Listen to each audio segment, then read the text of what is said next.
குடிநீர் தட்டுப்பாட்டை நீக்க நடவடிக்கை மேற்கொண்ட முதலமைச்சர் செல்வி ஜெயலலிதாவுக்கு நாகர்கோவில் நகராட்சி கவுன்சிலர்கள் நன்றி தெரிவித்துள்ளனர்.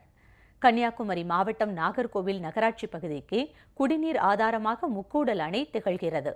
இதன் மூலம் 2.5 லட்சம் மக்கள் பயன்பெறுவதோடு சுசீந்திரம், கொட்டாரம் உள்ளிட்ட 100க்கும் மேற்பட்ட கிராமங்களுக்கு குடிநீர் விநியோகிக்கப்பட்டு வருகிறது.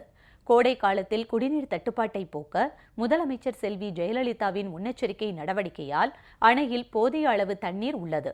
குடிநீர் ஆதாரங்களை மேம்படுத்தும் வகையில் புத்தன் அணையிலிருந்து முக்கூடல் அணைக்கு தண்ணீர் கொண்டுவர 235 கோடி ரூபாய் மதிப்பீட்டில் முதற்கட்டமாக ஆய்வுப் பணிகளை நடத்த நடவடிக்கைகள் மேற்கொண்ட முதலமைச்சருக்கு நகராட்சி கவுன்சிலர்கள் நன்றி தெரிவித்துள்ளனர்.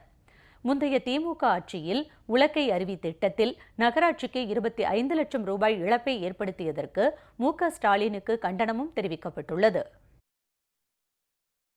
மாண்புமிகு இதய தெய்வம் தமிழக முதல்வர் அம்மா அவர்கள் பொறுப்பேற்ற பிறகு இந்த கோடை காலத்தில் குடிநீர் தட்டுப்பாடை போக்க சீரிய நோக்கத்தில் உரிய நடவடிக்கை மேற்கொண்டு இன்று நாகர்கோவில் நகராட்சியின் மக்களின் குடிநீர் தாகத்தை போக்கும் அளவு நடவடிக்கை எடுத்துள்ளார். மேலும் நாகர்கோவில் மக்களின் ஜனதொகை கணக்கில் கொண்டு தொலைநோக்கு பார்வையில் கோடைக்காலம் முடியும் வரை இந்த குடிநீர் தட்டுப்பாடு வரக்கூடாது என்ற நீர்நேக்க தட்டியை தேங்கி வைக்கப்பட்டுள்ளது என்பதையும் பணியோடு தெரிவித்து இதற்கு காரணமான மாண்புமிகு இதய தெய்வம் அம்மா அவர்களுக்கு எங்கள் நன்றியை காணிக்கையாக்கிறோம்.